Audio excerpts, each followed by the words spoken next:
아직 한참 젊은 나이인 27살 배우 유조른 씨가 세상을 떠났다고 합니다.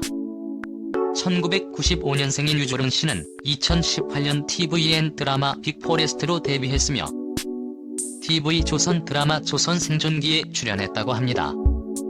정말 안타까운 것은 극단적인 선택으로 스스로 생을 마감했다는 것입니다.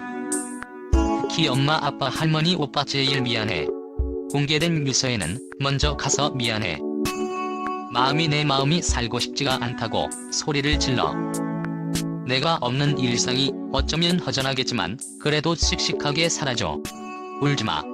다 지켜보고 있을게.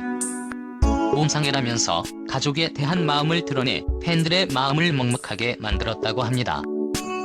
어쩌면 내 전부였고 내 일부였다.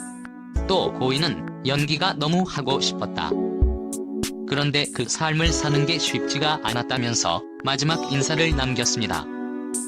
누군가는 모르는 배우가 극단적인 선택을 했다고 비아냥거릴 수 있겠지만 어떻게 보면 이것이 우리 사회의 가장 큰 문제가 아닐까 싶습니다. 유명하지 않다면 그 누구도 알아주지 않는다는 것입니다. 아시다시피 우리나라는 전쟁이라는 폐허 속에서 죽기 살기로 성장하여 세계에서 알아주는 경제대국이 되었으나 불명예스럽게 자살률 역시 1위를 차지하고 있습니다.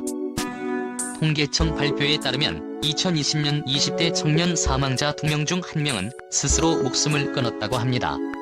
10대 자살률은 2019년 10만 명당 5.9명에서 6.5명으로 9% 이상 늘었는 상황입니다. 10대 역시 적지 않습니다.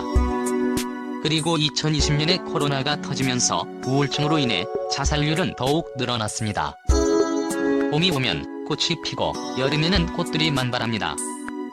그리고 가을에는 단풍이 피고 겨울에는 화사하게 만개했던 꽃들과 단풍들이 제명을 다해 떨어지지만 그것 역시 끝까지 살아남았기에 아름다움을 더합니다.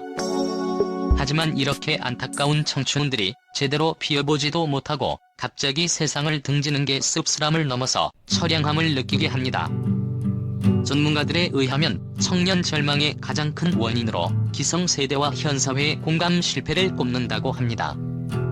기성세대가 스스로 힘을 일구어 사회를 일으켰다면 현재의 청년 세대는 치열한 경쟁 속에서 자신의 자리를 지켜야 하는 상황이 된 것입니다. 하지만 기성세대가 청년들의 이야기를 들으려 하지 않는 가운데 생존 경쟁에 내몰린 청년 세대는 부모나 친구에게서조차 이해받지 못한 채 살아갈 힘을 잃는 것입니다. 각박한 경쟁 사회에서 어려선 마음고생, 커가면서는 외로움에 시달리다가 고독사로 죽는 첫 세대인 것입니다. 현재 우리나라의 상황을 보면 서로 멸시하고 양분화되어 서로가 옳다고 싸우고 있습니다. 예를 들면 남녀의 분쟁, 정치적 양극화, 부유층과 가난한 사람들의 대립 등. 하지만 이런 문제 속에서 정말 관심이 기울여야 하는 이들이 외면받지 않을까 우려되고 조심스럽습니다.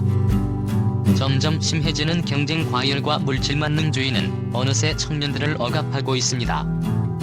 그리고 청년들은 극단적인 선택으로 자살을 선택하지만 사실은 우리 사회가 청년들을 밖으로 밀어내면서 사회적 타살을 발생시키는 것이 아닐까 싶습니다.